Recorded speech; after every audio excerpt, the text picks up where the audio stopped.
welcome. We're here this morning on April 25th, 2026, and this is one in a series of interviews on the development of food anthropology, sponsored by the Society for the Anthropology of Food and Nutrition. And I'm here this morning with Professor Scott Barton. Scott is Assistant Professor of Africana Studies at Notre Dame University. And we're here to talk to Scott about how he got into food anthropology and some of his work. So Scott, good morning. Good morning, David. I'd like to start out because you had a long career, maybe more than 25 years as a professional chef before you went into academia. And I think you've written a little bit about some of the joys, but also what you experienced as the limits of possibility of being a chef. And so I'm wondering kind of how did you decide to enter the academic field? I mean, you were doing research as a chef as well. Mm-hmm. And so what kind of pushed you into, I mean, you're not only a food scholar, you're an anthropologist, you do performance studies, media studies, so a very interdisciplinary approach. So what brought you to academia more broadly and to food anthropology more specifically? First, thank you very much for taking this time to sit with me. I always have to say and give credit to my mother, Sylvia Pauline Alves Barton. She had wanted to be a chef, but in her generation, as a native New Yorker, it wasn't really realistic that a woman or a black woman could become a chef. Mm-hmm. So her first career was as a dietitian and nutritionist, and in an awkward way, her big job was working in alcohol recovery centers, trying to provide nutrition to recovering alcoholics. And she put my dad through college as such in Connecticut, where he got a scholarship. And she raised my brother, Craig, who's at Brown, and I with a keen sense of food and cooking and and a kitchen as an alternative play center, which was also helpful for her raising a family. But by the time we were young adolescents, we alternated cooking and cleaning the home, what would be typical women's work, so that our parents could manage the jobs that they had. And so my exposure, other than just learning the rudiments of cooking, was she would kind of in the pre-Jesse Jackson Rainbow Coalition, we're going to cook Irish food today because it's what we'd eat if we were an Irish family. And a very anthropological approach to getting dinner on the table. Right. And what that meant and what foods were important and cuts of meat or what have vegetables to each different ethnic group or racial group that she chose to highlight. And she also taught me how to write recipes, etc. So when I got into cooking, aside from gaining the expertise in craftsmanship, I wanted to have that sense of a sociocultural, historical relationship, not to recreate something from Versailles, but really to understand how food mattered. Mm-hmm. And so it kind of made sense once I got skill that I was looking at why people ate the food they ate. And my father, when they lived in Connecticut, he came there working at Benris Watch Factory. He was a designer. It's a longer story.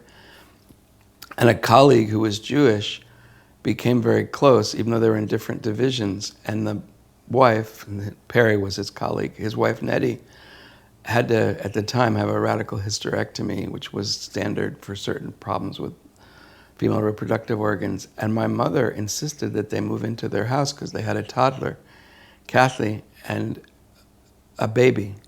And so this black family moved into this Jewish family's house before I was born or my brother was born, even though they both had siblings, Perry and Nettie, and it united the family. So Kathy was about 20 years older than me, and in the early part of the 20th century, she was in New York. She'd moved to California. She was a master photographer.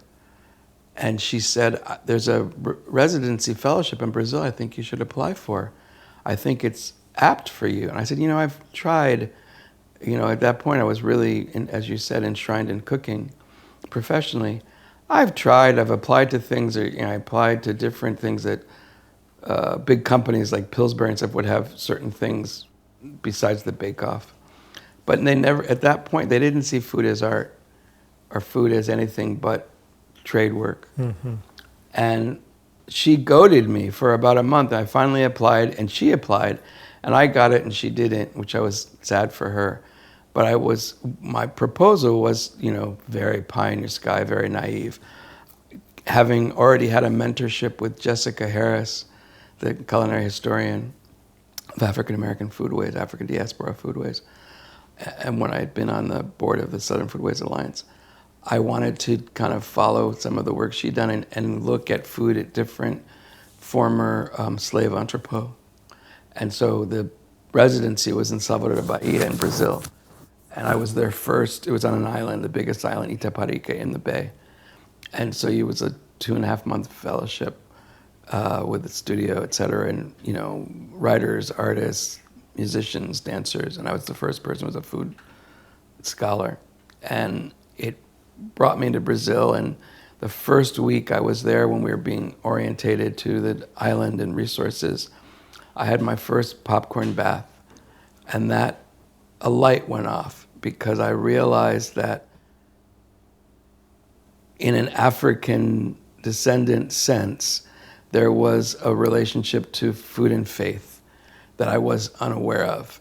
And the popcorn bath really briefly, I think you are asked to give some money, but at that point it was free.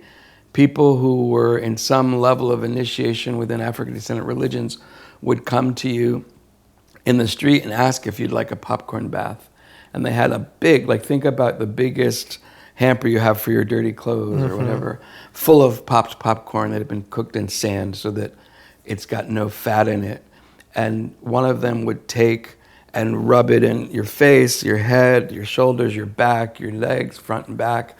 And the other one would recite in Yoruba a prayer. And the concept is a kernel goes 60 to 70 times greater in size when popped.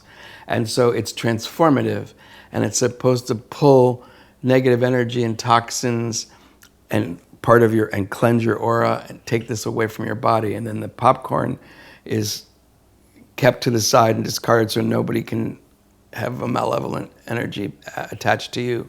And there's sort of like the plaza that I remember from Turkish baths, where they would have sacred herbs were then gently brushed around you to bless you. Mm-hmm. And it was revelatory, because now popcorn never had the same resonance for me. And in that moment, I said I wanted to push this further. I had come to Brazil, having left job at the W Hotel. I had opened the first 4 W hotels in New York and San Francisco. And I had 35 cooks under me. And I was like, well, I'm just working for myself. I'm following my own rainbow. How can I do this? And I applied to graduate school from Brazil, had to teach myself math again to take the GREs, and was accepted into the NYU Food Studies program, and really didn't look back. Right. Well, and I want to ask you a lot more about your research in Brazil, but before we get to that, a couple of questions. Who would you say were your mentors in food anthropology? Well, that's a good question. Well, okay, from what I just told you, I have to say Marcy Cohen Ferris and John Edgerton from Southern Foodways were very instrumental. Jessica Harris has been there for me for over 30 years. And been very helpful in many ways across the years.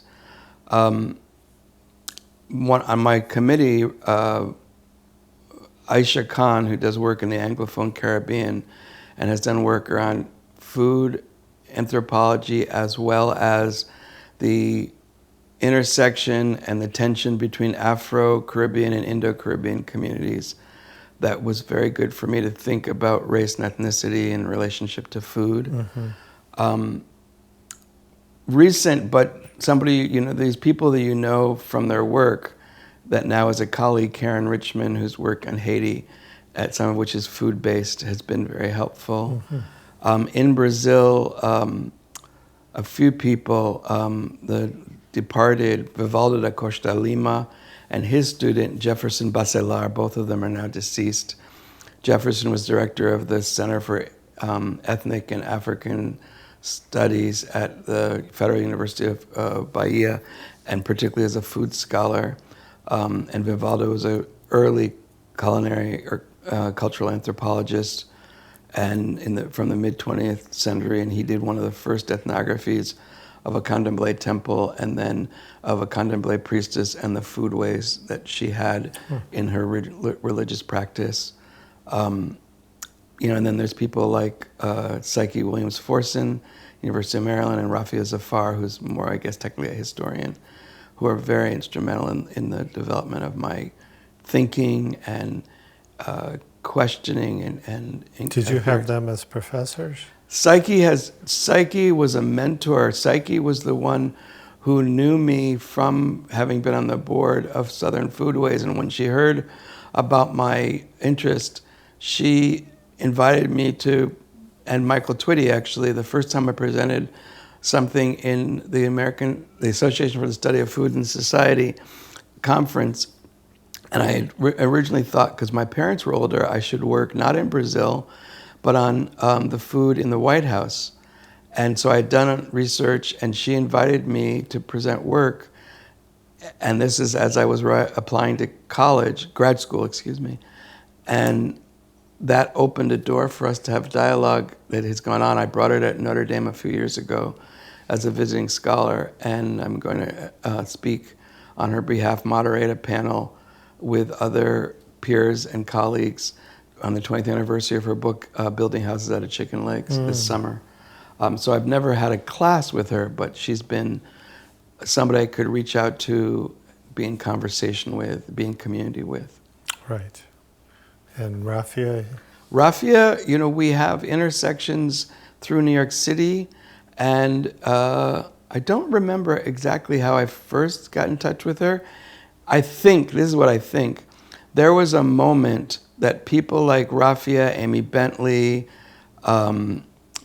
maybe Carol Cunahan, people who were important early members of the Association for the Study of Food and Society, as women and as feminists came together across different racial, ethnic divisions and had a kind of sisterhood, collegial sisterhood.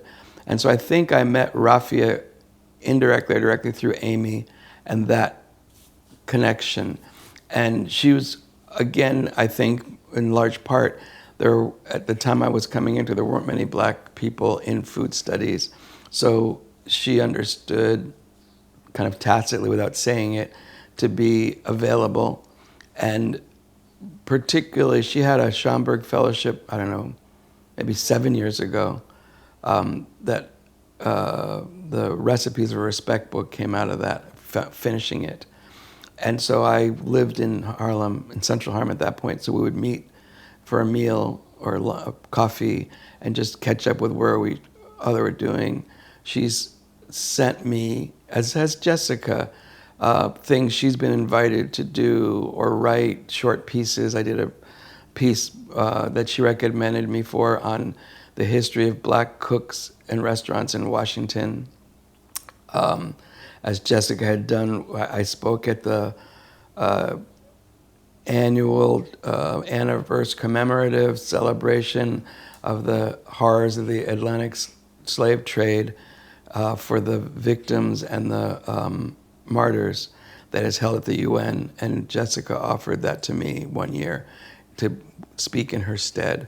So those two, among others, have done that kind of thing, not only been mentor to be able to talk to, but also given me opportunities to express myself in the academic and more greater public community. Right.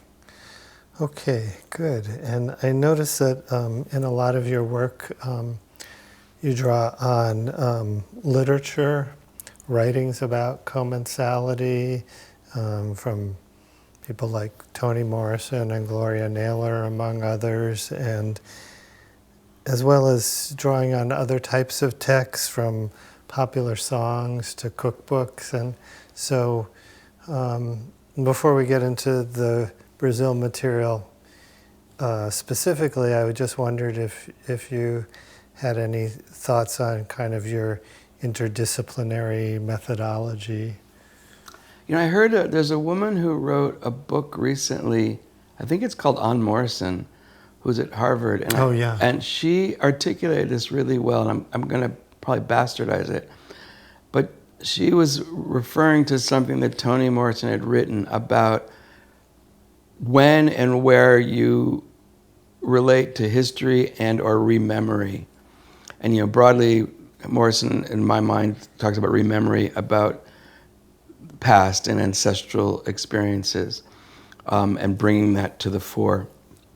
And it was in relation, the particular subject was about Margaret Garner, the real Margaret Garner, who becomes the centerpiece of Beloved, and the play that Morrison didn't have great success with on Emmett Till.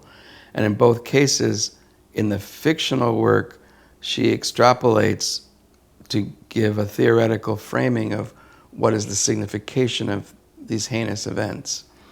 And according to this scholar, was saying that there are moments where you have to stick religiously to history and moments where we need to use history as a tool or a method so that it can open up a dialogue or open up a line of inquiry. And so for me, two things are salient, and I think in part both, all three women I've previously mentioned, Jessica, Rafia, and Psyche, but also filmmakers, etc., coming in the long haul out of a culture that's based in orality, and the fact that I work in Brazil in a place where in the religious community it is still very oral, often literature and poetry is the foil to try to understand what might have been, or, you know, kind of in the Saidiya Hartman view, the kind of critical fabulation. You know, to me, you cannot match Ralph Ellison's depiction of the sweet potato vendor in Invisible Man for the importance of a regional foodway and the feeling of displacement, and then, so to speak, coming home as this illustration of the invisible man finding hot sweet potatoes in the streets in Harlem, and how much that's a semiotics or a signifier for his cultural identity and the history he's left as a great migrator. And I don't think anything can tell that story better than the exquisite prose that Ellison brought to that vignette. As often, you know, I used to use in classroom, Werner Herzog has the film is called Cobra Verde, which is a retelling of the Viceroy of Ouida. I'll have to blank on his name for a minute. He was a anthropologist, historian, of travel writer, technically, historical travel writer, that wrote about a real relationship. I think they were cousins, one in Bahia or Recife and one in Ouida in Benin, who, if it was today, they would be texting each other, "I need more slaves." And there's a beautiful passage, a horrific beautiful passage, too, one of the Jamaica train and of processing sugar cane into molasses and then loaf sugar. And then another one of the encounter of the European for gun trade with an African king that will ultimately lead into intertribal warfare. And the depiction, even though it's Herzog and it's kind of fictional, histofiction, really is, I think, great pedagogical material because it brings students really close to what that might have looked like. Because I think often even myself, it's too far from my history, but when I have students who Martin Luther King is ancient history, I have to find ways and means to flesh it out. And in my own work, in my own research, whether it's historical novels, memoir, that can be a trigger, both for me or bringing that to some of the people I'm in conversation with to see if that resonates so that it fosters another level of engagement is very helpful, I find. You also mentioned Renato Rosaldo as one of your professors. Is he also an inspiration in combining ethnography and fictional writing? Yeah. You know, both looking transnationally. When I first started taking classes with Renato at NYU, you know, he's very well-renowned for his transnational view of cultural anthropology. And it was at a moment where I was being encouraged to look at the Lusophone Empire. And I was trying to find a way through that if that made sense. And so it was helpful to connect the dots, but you had to find a through line, which might be through language, it might be through poetry. And of course, the elegiac and very heartfelt and melancholic nostalgia in his anthropoetry about the loss of his wife Michelle is both tragic and prescient. So yes, Renato, in the way he had us look and the source material, the fires in Los Angeles and the I can't think of the name of the work that is the Blacks and Jews in Crown Heights. And I'm trying to think of her name now. I'll think of her name.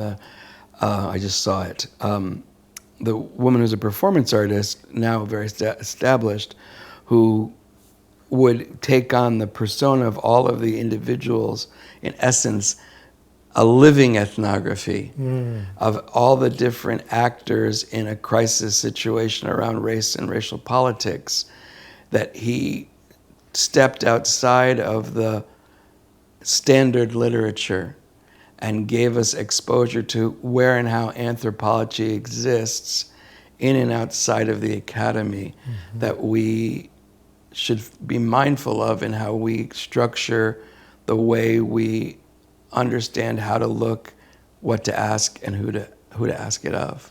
Right, great. Turning to some of your work in Brazil, which was your PhD work and ongoing after that, you've written that food is everywhere in worship, but underdeveloped as a focus in religious scholarship. Could you expand on this in two ways? First, in terms of the theme of the relationship of the mundane and the sacred, or the ritual and the everyday, that I think is a consistent theme for your research, and second, in terms of the larger issue of getting food studies taken seriously in the academy, exactly because it is mundane, and your experience of that dynamic? Yeah, it's interesting. I'll try to be articulate. It's a very good question. Oh, before I forget, Anna Devere Smith. That's the name I was trying to think of. Oh, right. But Anna Devere Smith in her work was just helpful, and Vivaldo, among other people, brought her to our consciousness. Going back for a minute to what I said about popcorn, popcorn is very mundane. And I don't know about you, but I grew up at one point, particularly when our parents would go out and we had a babysitter with Jiffy Pop, right? Yes. And that in a foil container, and you had it over the stove and often burnt it. Right. So it was pedestrian. It had nothing to do with anything sacred. And the sacredness in Brazil with popcorn is often you shave fresh coconut with the popcorn. It has no salt, no butter, and there are street vendors, fewer, who will serve it that way. And that is offertory food and a reverential food for Oshala, the deity that is closest to the Christian God. And because of the mythology and legends around him, he can have no seasoning, no alcohol, nothing. All food has to be white. And so popcorn is a perfect reference, as well as to one of the deities, Omalu or Obulaye, who is a medicinal god, and also popcorn is involved in his worship. And I bring those to the fore because if I was in an environment with a street vendor in New York City, for example, and they had a communion wafer, somebody who's Christian would go, "What is this doing here?" And if the vendor said, "Well, it's a flatbread. I have these lovely dips you could buy," it would be incredulous to you.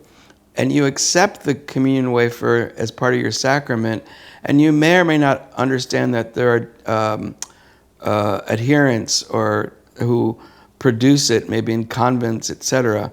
But it is, even in the Christian rite of the sacrament, it has a mundanity. If I look at challah bread or the puja in Hindu traditions, often it's everyday ingredients that in some way become special or sacralized, in part by the maker and in part by the way in which it's used. But thinking about the lingam and yoni and milk being poured on them, it can have a lot of symbolic meaning, but it is a very everyday product. How we reconstruct or reimagine these different ingredients, and this, for me, what was one of the original questions was why okra? Because to me, okra is within the lexicon of products, foodstuffs that are cultural retentions, culinary cultural retentions for African descendant people. Black-eyed peas, no problem. But okra, it's mucilaginous. A lot of people don't like it. Why okra? And I was always curious when I first started this work. I said, well, were we taught, and why? Is it a chicken and egg that it's sacred first, and that the babalaos and the priests and priestesses got us to grow it as an everyday food? How do we position these foods? Because okra is very important in an African diaspora context. Mm-hmm. And this idea of realizing the life, if you will, the kind of the sacred life of mundane things, and this elevation for necessity or not. Like, why, for example, I don't have an answer here. If you look at the foods in African descendant religions, corn is very important, but it's not a through food. It's a food that was introduced to Africa, and they embraced it. And so what does that say about Afro-Indigenous relations and understanding that allows the Africans, whether enslaved or free, to say this corn mother and all that we enshrine in Native American tradition around elevating corn to become sacred, that for me, on one hand, it is the mundanity. The fact that corn, in so many forms you can see, I think it's a good exemplar within Mexican or Latina culture. It is so much as nourishment, as daily sustenance, that almost by design or default, it should be sacred. You should uphold it because it's doing the yo person's work to get us through every day. So why not laud it? I'm trying to be articulate. It's a very good question and very complex and very complexly layered. And I guess the question for me that always comes up is, where do we intercede? If we think about the distinctions in an ethnic, regional, racial, national, social group that has enshrined certain foods as sacred, what is the transmission between the mortal and the divine to engender that relationship. I was speaking to you earlier about this idea of risk points that in African descendant religious tradition are ostensibly portals between the mortal and divine realms. If you can follow that logic, it's someone communicating that you need to honor this thing, because I know that within my studies in Brazil and within African diasporic religious traditions, even in this country, when food is made and offered in the name of a deity, there is divination, usually cowrie shell divination, along the lines of what is associated with Ifa, to see if it was accepted. And one of the questions I asked all of the priests and priestesses I would engage with in Brazil is, do you ever get a negative response? And in some cases, a good example, outside of Brazil and certain parts of Latin America, you can't have palm oil, what is an interlocutor between mortals and the divine. You can't have it in Cuba. It doesn't grow. You can import it, but I'm talking about at a time where importation wasn't possible. In the United States, it doesn't grow. And to my mind, part of the red food that we see with annatto might have been a means or way for earlier African descendant peoples to try to replicate, create a mimesis of that which was divine when they didn't have palm oil. And they always said, and again, this could be conjectural because I'm the outside researcher and I'm not trying to expose them, but I was always told that they would have it be accepted in divination. In essence, you're doing the best you can with the tools you have, even if you have to make a substitution. There's a much longer discussion in Robert Vokes's work and Judith Carney's work. Judith Carney is also a mentor of mine. Speak to that and this idea of the unity between the continents before the tectonic shift that suggests, according to Vokes's work, that the Africans coming to the Americas, it wasn't hybridization. Plants existed that were in Africa or that were in Brazil and were in Africa because they had been at one point one continent, one supercontinent, so that people came, and if they had the ability to have some leverage, they could find the sacred plants and use them. They didn't have to deal with hybridization or substitution in the degree we'd expect. I'm not an ethnobotanist as he is. But it's continues to be a question of who gets to define sacredness, and does sacred exist or occur because we value it? I just was in a symposium that was talking about the sacred in art, and the two people I appreciated, Elizabeth Barton from the University of Illinois at Champaign-Urbana and Patrick Polk at UCLA in the Fowler Museum, talked about embodiment and the use of people's knowledge to honor the sacred in the lives that we share. So I guess I leave it there. Okay. Yeah, I love this term, the idea of foodways as interlocutor between the mortal and the divine. And you also talk about animal sacrifice as an interlocutor. Well, I feel that one of the things, I'm teaching a course right now in diasporic religions that has a lot of food in it. And it's peripherally a film course because particularly in a Catholic institution where, no offense, but there are a lot of devout students, getting them to take a class like this is a stretch. The first time I taught it, I had students who didn't know of the existence of Buddhism and Hinduism, just to give you a level of myopia. And so I do a lot of anthropological films from Maya Deren to the present to give them a sense of the lived experience, right? And also the foodways, as well as giving reference to people like Jane Bennett and Annette Singh's work to talk about the interspecies relationships and communication.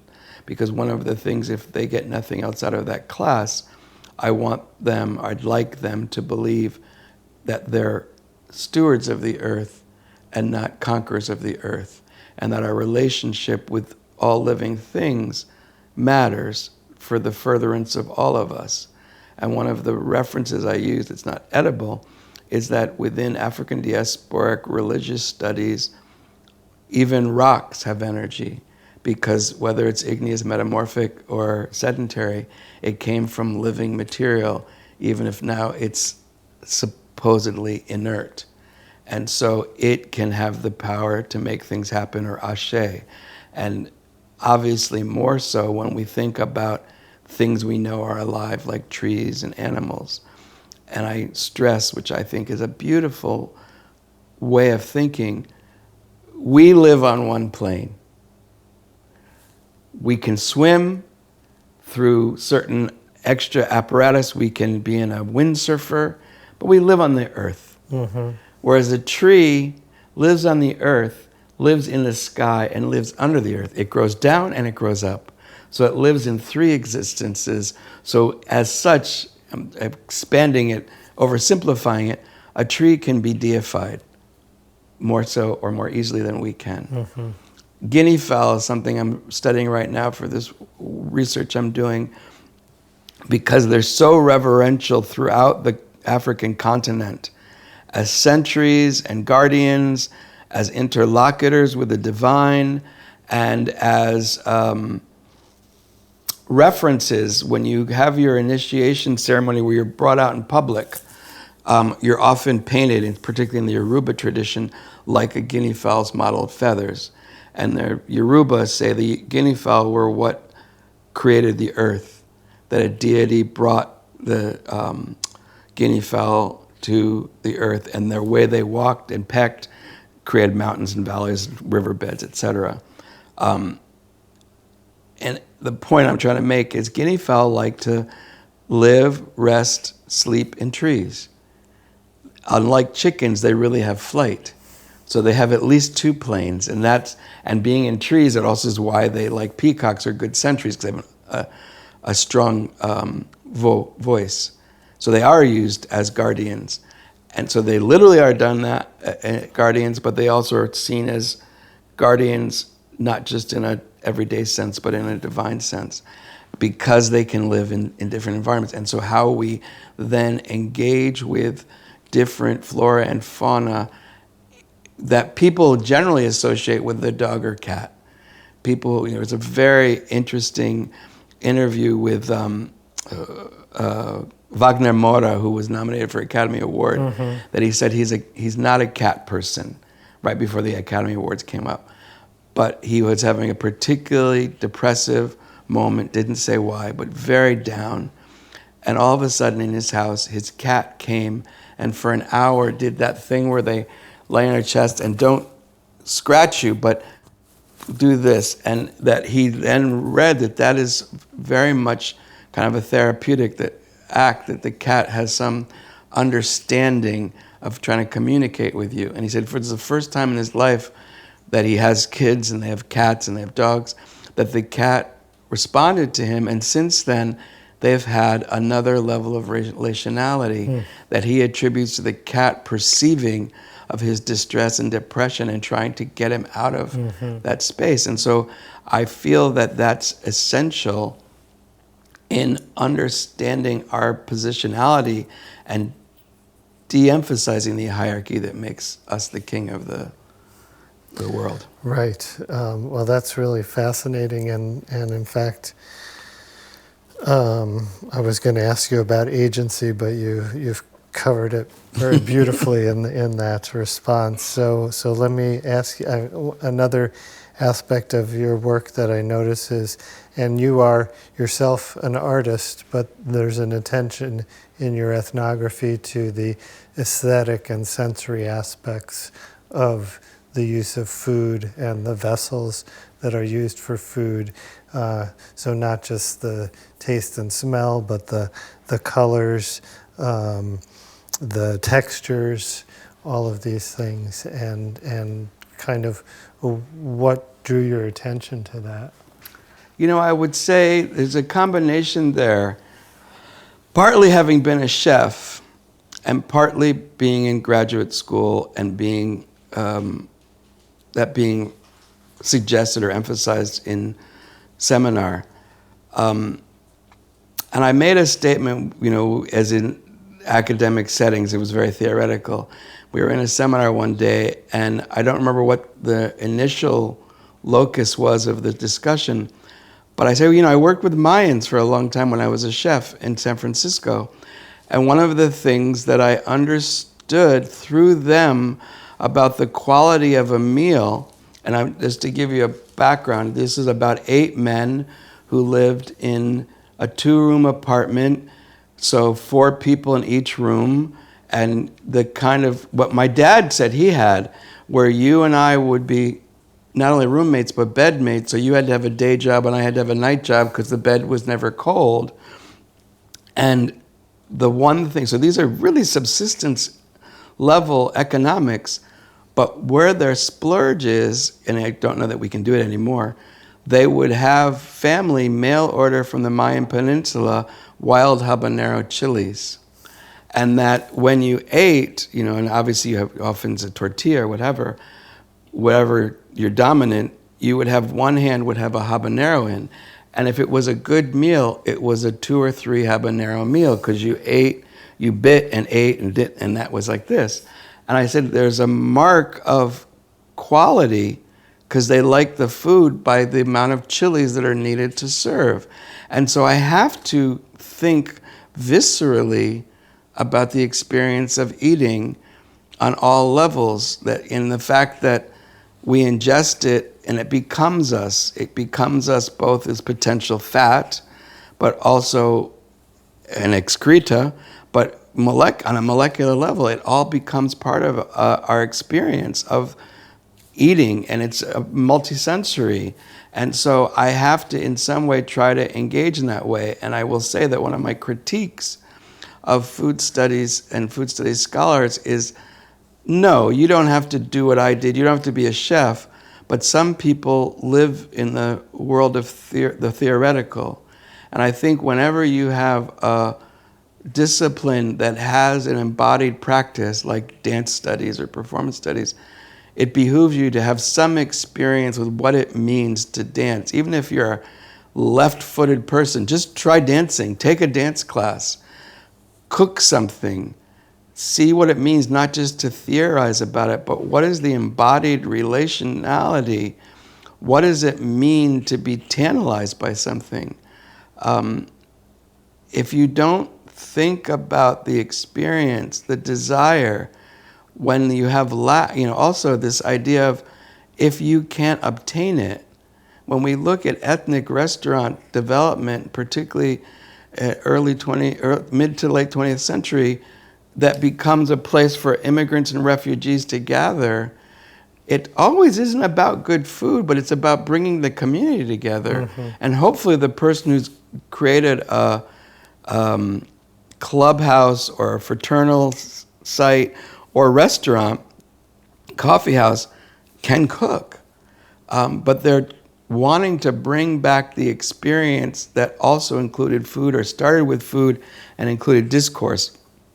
I used to go to Ethiopian Eritrean restaurants in the 80s in New York, and a lot were by Columbia University at that time, and one of the things that marked them, at a certain hour, if you were there late, cab drivers of the homeland, and then at one point musicians would have ad hoc, because for them, that was all embodied in the act of having a meal. Mm-hmm. And the cab drivers, that was their inability to come closer to being in Ethiopia, Eritrea, in those environments. Mm-hmm. Yeah, and I want to talk about the issue of meals. And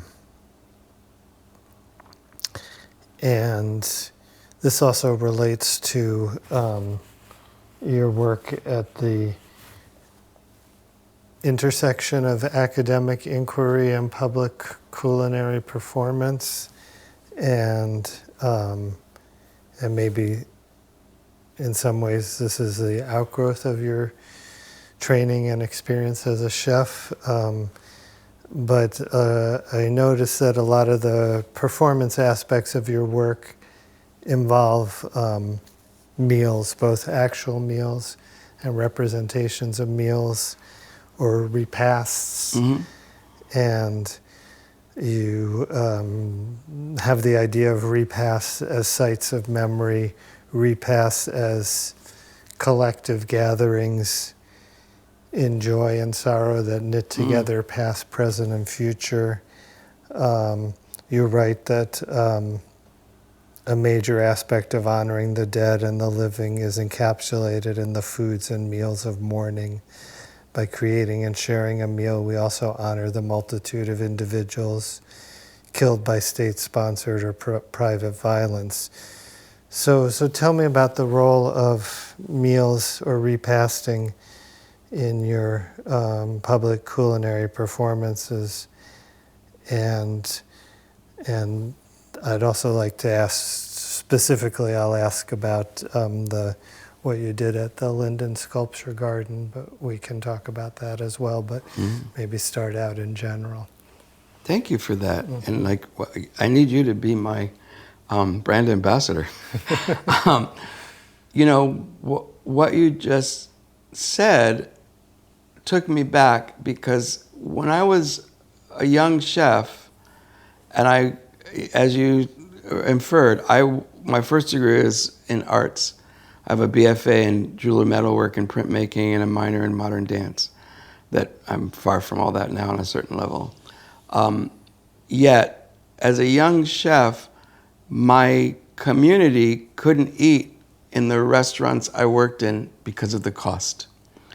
And at an early age, I started having, which was kind of chaotic and idiotic, on the little time I would have off, I would make meals for the people I called my community, because I wanted them to have the experience of good cooking. Not that they were people who were indigent. Some of them came from middle-class homes. It wasn't that they'd never had good food. But that if we're talking about creative experiences and creative arts, that they could see it in that light.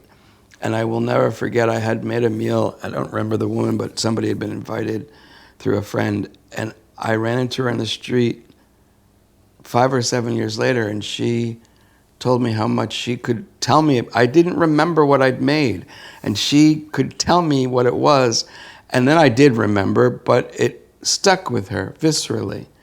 And so in a way, I didn't think about that in that context almost until you just said it, but that is an indicator or an exponent of the value of eating and cooking together, the commensal moment that we can share.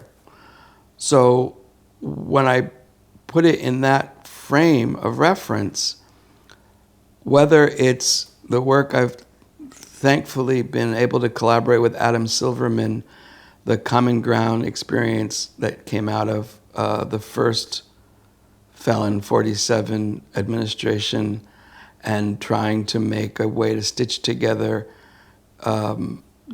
heterogeneous communities, people who might have like-mindedness if they could come together. That has largely been an LA project. It did travel because of COVID, it got delayed, and was briefly in the Midwest and was in New York, where we brought people together around a common table with the hope to create dialogue. The first meal was at the inception of the Ukrainian war, and in that meal I cooked. I don't always cook for them. Often I try to find community cooks. They're exponents of whoever we're trying to reach. But in that meal I cooked, and I had found 3 people through Adam and friends, a woman who was Asian American, a woman who was mixed race Asian American, a woman who was I can't remember what her, I think she was Jewish and Latina, but an interesting mixture of people, is my point. And I made a meal that was reflective both of some Ukrainian dishes, something that George Floyd used to make for his siblings when he was a babysitter, as well as Latino dishes in relationship to what we were trying to do. It was at the Japanese Cultural Center at that time. So there was a little bit of Asian food, and like I said, to try to think of how can we see each other through our food, right? And how can that, in essence, that I'm saying this is an extension of what my mother did in our house at home as a child. And common ground doesn't presume that it's going to solve, but if it can plant a seed, that's something. And so I would say the same for myself. I don't know that I'm going to give the answer through one meal or bring people to the table, but if we can see each other through our food and see that we may use similar foods in different ways, maybe that's a beginning of a conversation. The work at Linden, so I'm part of this collective, I'm lapsed, I should say, that's called the Call and Response Collective. It's probably about a dozen of us. They're predominantly black artists, performance artists. There's a dancer, there's a couple of sculptors, filmmakers, etc. And Polly, oh God, I'll think of her name. It went out of my head. The director of Linden Sculpture Garden in Milwaukee, Wisconsin, that was the home of the Bradley family, who were the benefactors of the art museum when they were alive. Polly Morris, who's the director of Linden Sculpture Garden. Polly asked me what I want to do again, and there was food in that. And two things I just want to say about that. I did a series of workshops with great migrators in that community, and I had been studying at that point. Another mentor of mine when she was alive was Karen Hess, who had written early cookbooks with her husband John, or critical analyses of cookbooks like Martha Washington's cookbook. And the one that's most important for my work is the Carolina Rice Kitchen, The African Connection, that does an analysis of two plantation mistresses' receipt books. And in it, there are recipes from enslaved women adjacent to elite women's recipes that showcase regional cookery.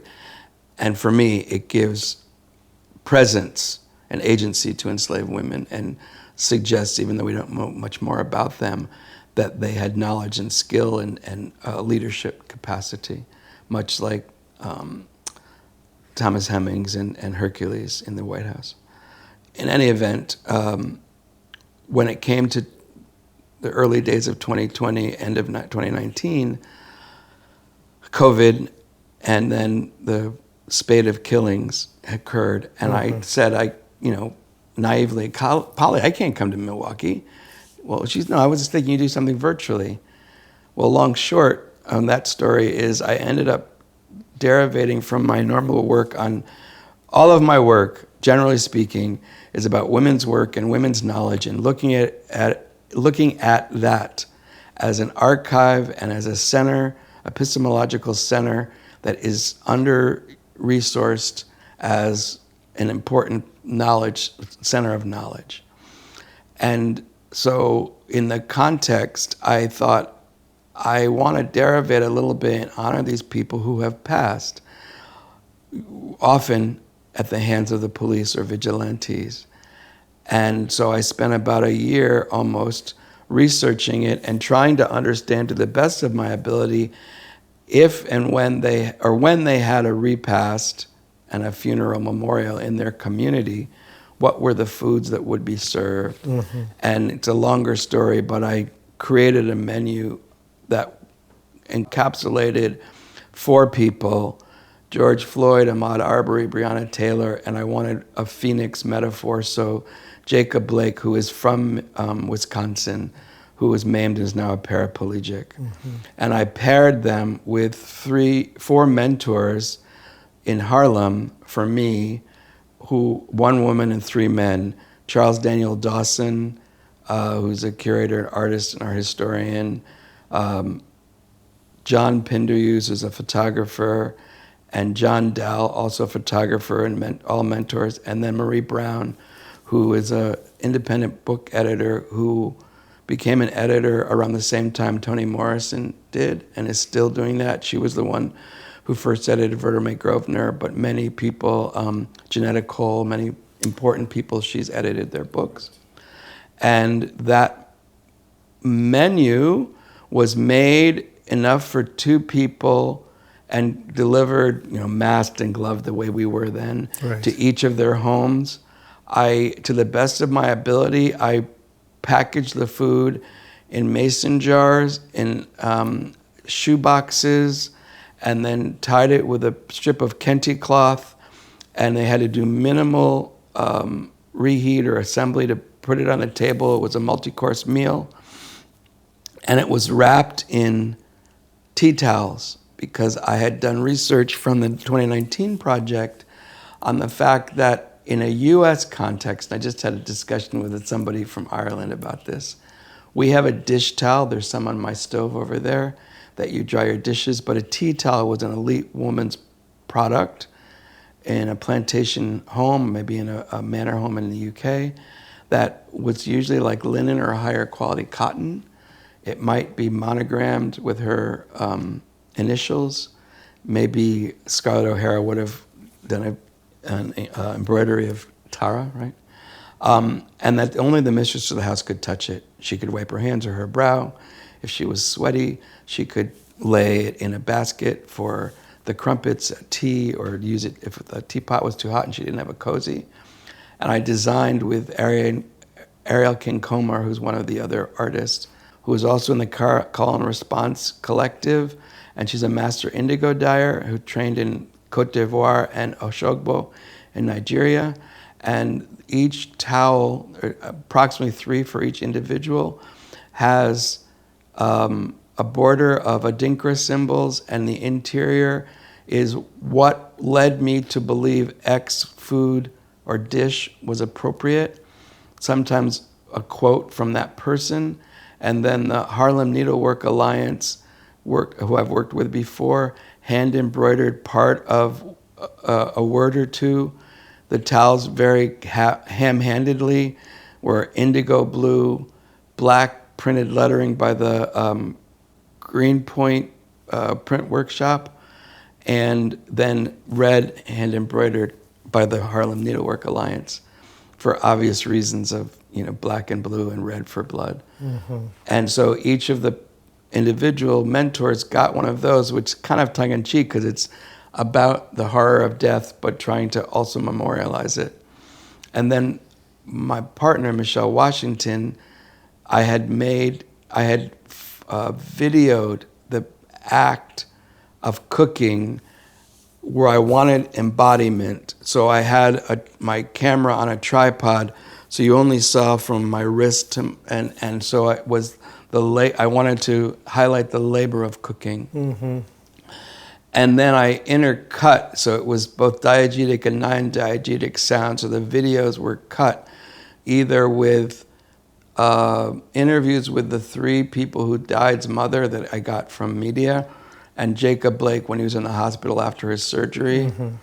or the demonstrations in solidarity of those people, or Dawn Padmore singing Nigeria, Yoruba or Igbo songs, funereal songs, or the actual sound of me cutting, sautéing, etc.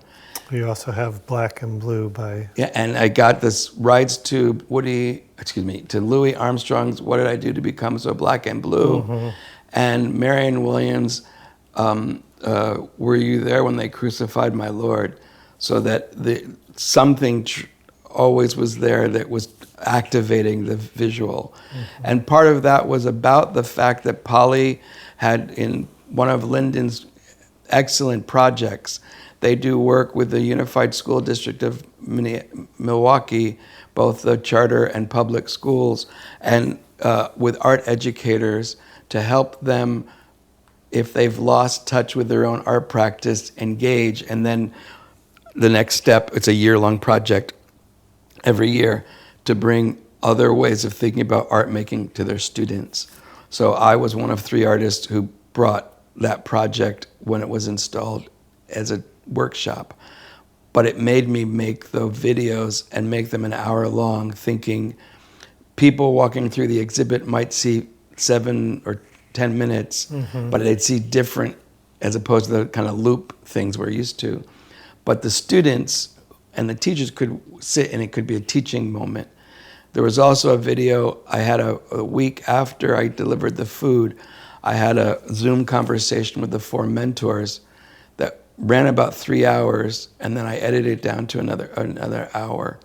There were 2-hour videos that you could watch as much as you wanted to in the space. And to make those videos, the other thing I did was on our dining room table in Harlem, I made a setting for the 4 people as if they could sit as ancestors. And the table was decorated, again, with black, blue, and red as metaphor. And I had material cultural products that elevated or denigrated black identity to kind of put that in as a visual question. And like the charger was navy blue glass, indigo color. The plate was black, flat black, and this kind of thing. And Michelle liked it or felt reverence to it. So for 6 months, we didn't eat at our own table, and it was set for these people that 3 of whom were deceased. And so that was installed in the exhibition. And I realized when I was asked to do this with students in mind, I realized that they would probably know the individuals, but they wouldn't know that, and many people call these modern day lynchings. So I felt the need to include Emmett Till. So I made a second table setting referencing another meal, but this meal was based on the book that Timothy Tyson wrote, 2 books about the Emmett Till trial. And Carolyn Dunham Bryant, the woman whose husband owned and his brother owned the quick shop that Emmett Till had walked into, and allegedly Wolf whistled at her and allegedly said he wanted to have sex with her. Her daughter-in-law called Tyson, they had read the first book, to compliment him, and not identifying who she was. He thought she might have been a hack or something like that, until as he was trying to get off the phone, she identified who her mother-in-law was. And so he said, I'd like to interview her. And she said, well, we'd like to invite you over for tea and pound cake. So the second place setting for an alleged meal, I created a place setting for Timothy, the daughter-in-law, and Carolyn Dunham Bryant, who in that meeting recanted what she'd said on trial. Wow. And unfortunately, about 2 years ago, finally, after many, many trials, it was not honored because he didn't have an official witness, like a court-appointed or police witness. So it's in literature, but not in the public court record. Wow. But to that end, what I did, which was, again, my critical fabulation, I had a tablecloth that my father's mother had made. She used to make lace. So I was trying to recreate something that would have mimicked 1955. I ordered online I don't know if you ever saw these, percolators that you could bring to the table as serviceware. So it looks like you're fancy, but it's a percolator that even had that old wiring. And I ordered Live Free or Die silverware was a Nathan Hale pattern, and something like Everlasting, I can't remember the title of the plate pattern, all old from the period, on eBay. And then again, I had the Harlem Needlework Alliance. We created our imaginary of a monogram for Carolyn Dunham Bryant and had them hand embroider it. And then I took chicken blood and sprayed each of the napkins with blood. And there's a woman in, I want to say Georgia, who makes custom Klan outfits and celebratory Klan outfits, and she had patterns online, so I took a pattern for a hood and borrowed somebody's sewing machine and made a Klan hood. And it's interesting because it broke 3 needles before I could get it to work. And the hood flew above the table. I made a series of pound cakes that were in the freezer that Lyndon could put out so there would be pound cake. And I found, kind of like you did in kindergarten, there's a way, I forget what I put in, but it's common things like baking soda, I don't remember what now, that you can take milk and it will make it solid, almost like making library paste. So I had curdled milk in the pitchers that looks like it's curdled. And underneath the teapot, my friend Tracy Collins, who's a photographer, videographer, artist, helped me make with, I think it's called Raspberry Beret, this program, where I had a motion sensor. I have a dear friend, and I've got to think of her name, who was the chairperson, director of the William Winter Racial Reconciliation Institute at the University of Mississippi for a long time. Her then husband and she went to, they didn't have to do this, but went to the courthouse where the trial had gone. Because of her position, she could be able to do that. And we recorded from the transcripts. I was kind of the Walter Cronkite-like announcer, disembodied announcer voice. Her husband was the attorney, and she was Carolyn Bryant, and counting what her testimony was in 55. And then I was still the disembodied announcer. She was still Carolyn Bryant, but now her husband was Timothy Tyson, recounting what she said many years later in the 2000s. And that would, when you came near the table, it would just start playing to give you this sense of the potential of a meal that had occurred. Right. And in the dining room of the gallery, I had reinstalled the table setting from my own house. And then I had, just to give you a sense, tea towels. I went to this Park Avenue and 57th Street European linen store and got a real tea towel. It would have been $200. They gave it to me for $20 when they heard what I was doing with it. And I had that printed with the menu in indigo, so you could see what that alleged meal would have been. So the idea to get, sorry to be so digressive, but the idea of why it matters to have a meal and to reposition. And one of the things that was, for me, laudable about that exhibition is that Linden does a lot of outreach for not just the art and creative community, but the everyday community, to be a forum and a repository for Black culture, because Polly is really dedicated to supporting the different immigrant cultures. And they have a beautiful project in the early summer called Home, where they bring all of the immigrant communities, in addition to the Menominee and other native tribes, into Linden, and they share their food, their song and dance, or their prayers, or their crafts. So Polly is very dedicated in her curatorial focus to celebrate culture diversity.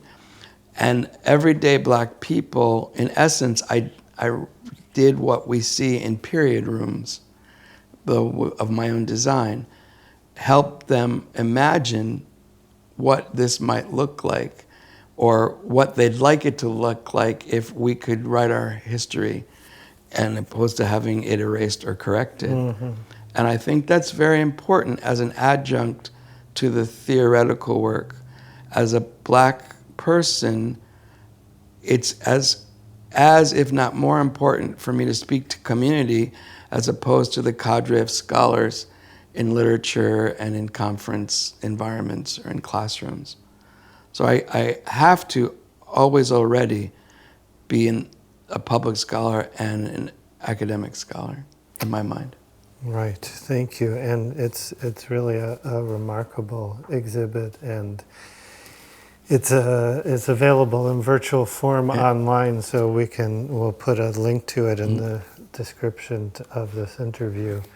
Well, I feel like I could ask you a dozen more questions, but we need to kind of bring this to a close. So let me ask you one more, which is, rather than the kind of standard question of what are you working on now, let me phrase it this way.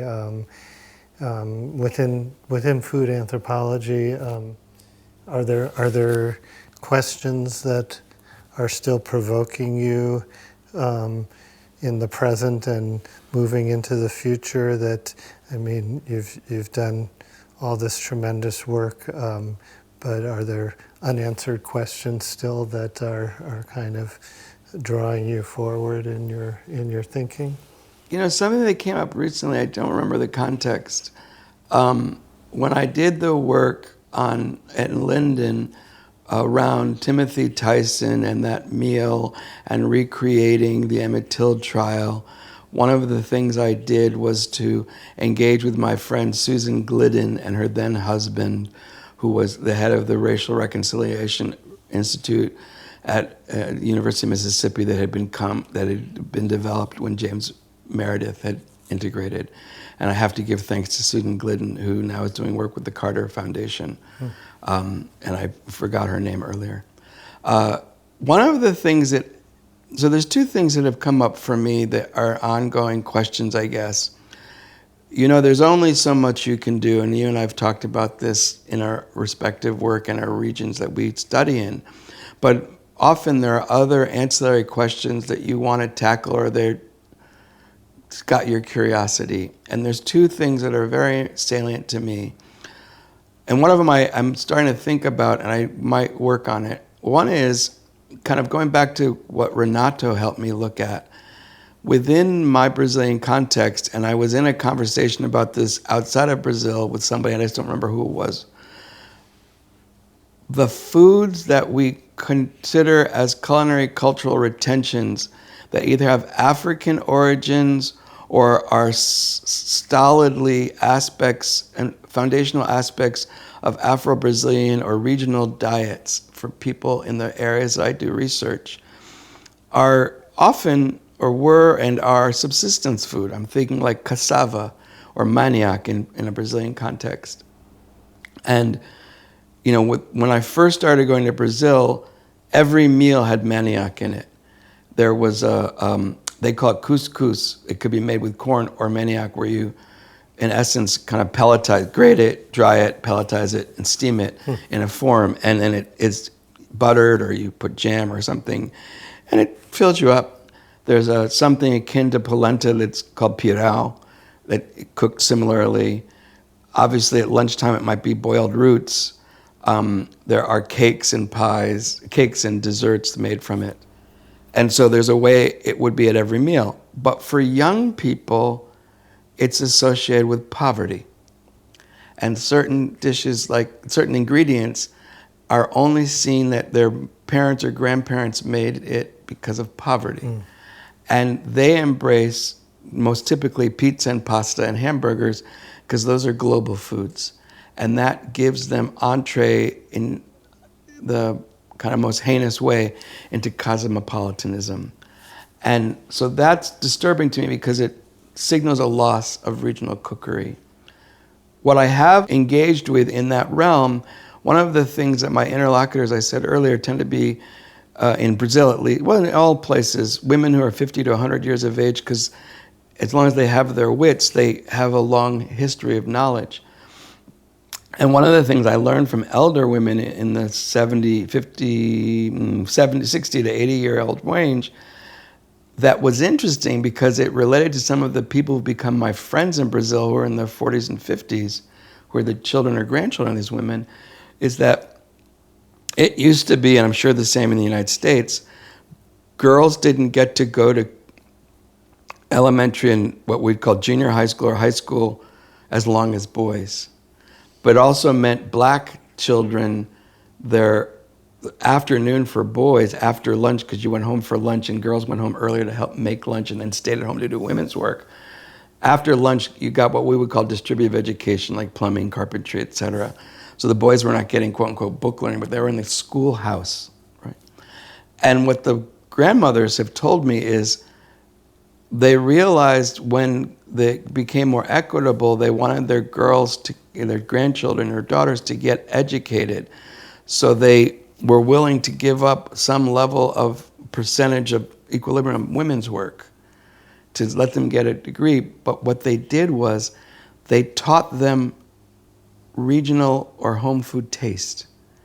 So in the most aspirational level, which is not so hard in a place like Brazil, they might have a cook and they could teach them to replicate the taste of home even if they didn't know how to cook it. And I have friends who are like that in Brazil, who are creative people who have taste. And so at least in that iteration, they're still holding on to where they come from. So that tension is interesting to me.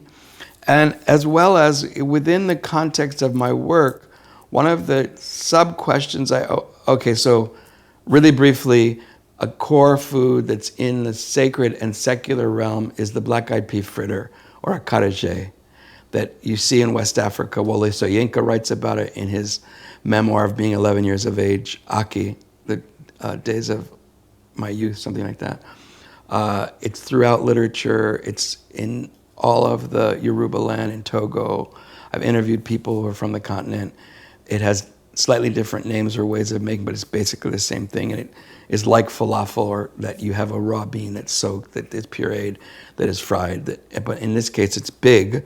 It's sliced like a sandwich. And historically, it was a hot pepper sauce, homemade, and then vatapá, kind of the way we use mayonnaise or ketchup, that's made with palm oil and ginger and crushed peanuts and cashews, and then a binder. And there are varieties of binders. I'm not going to go into it. But the point is, you buy it typically closed, and you watch somebody make it, canals, fry it in palm oil, slice it, and then fill it. And now they fill it with chopped salad or cooked shrimp, or in addition to what I just mentioned. And it is the ubiquitous street food, and it is also dubbed the street food vendors that have been around for hundreds of years, that help maintain tradition, as they are the postcard of Bahia, and the palm oil, the roiling palm oil, is the perfume of Bahia. It took me years to realize that this was also, since palm oil is an interlocutor between the mortals and the divine, that the cooking of it is in essence a blessing or a prayer, right? So that led me to ask the priests and priestesses when I was in ceremony, what about the caliber of your foodstuffs? What about the color? Like if it's an animal sacrifice, it's hardest, if you know Mendelian genetics, to get a pure white animal. It's easy to get modeled, right? And certain ceremonies require specific colors of goat or a lamb or chicken or rooster, etc. And they would always say that they would nurture them, like analogous here, to giving them organic feed. But I go, well, where do you raise them? And the child who has his own temple outside of Lisbon, of a major priestess from the late 20th century, Olga de Alaquetu, whom my mentor Vivaldo de Costa Lima wrote the food anthropology, food ethnography on her work. He raises all the animals for sacrifice from the egg, so to speak. But a lot of people are buying stuff in the open market or mail ordering it, and a lot of it's coming from agro-industrial resources. And so I'm always asking if what becomes the question for them is, since this is sacred food, it has to be the best exponent of your work and your devotion and your prayerfulness to create this work. Well, what does that mean if it's coming from a quote-unquote organic or the most holistic route, as opposed to an agro-industrial background? And there was always this kind of chafing at the bit where they wouldn't acknowledge, they would say, well, we raise it well. And I understood, because at another level, some of these people they're coming out of very meager economics. I don't want to critique them. But this idea of, I don't want to say genetics, but as we change in our ability to access and grow food and manage our environment, how is that going to change the religious practice? There's a lot of foraging of wild herbs and some wild foods to satisfy the needs of the ceremony. Originally, the temples, the tejeros, were situated to have a relationship to fresh water, salt water, and wildland or forest, to be able to access all of the deities reflecting those environments. In a place like the city of Salvador that's over 3 million people, those wildlands are being encroached upon. Some of the tejeros I go to on the island or in the interior are easier, but at what point will you not have access to sacred herbs? How is that going to change your practice? Mm-hmm. How is climate change and global warming going to affect not just the religion I study, but religion, spiritual practices that involve food if the foods can't be easily grown? There's an issue right now about tomatoes and the cost of tomatoes, and they're like a canary in the coal mine for what's happening with our climate in this environment. And so I'm very curious, without stepping on toes and without being overtly Western industrial critical of mm-hmm. people who are doing the best with what they can, about how that's going to affect our ability to honor the spirits, the Godhead, the ancestors, etc., that could be Hinduism and Buddhism, not just my area of research, in relationship to the changing environment that is all really the fault of our own. I think those are some of the things that really I want to address as I move forward and start to, one of the next steps would be to do comparative analytics. I don't have great hope per se, because my experience of what I've known on the continent in Nigeria and Ghana, from the little bit though I've not been there, because of the missionaries, you kind of have to find the grandparent to find the person who's practicing things I see in Brazil. And we've had people in my stead in Brazil come to the United States or to Brazil to learn or to get reinitiated, integrated into those traditions. But I still would like to see, because some of the foods are served, how they're considered in those environments. Mm-hmm. So those are the kinds mm-hmm. of things I'm thinking about. I love the way that really combines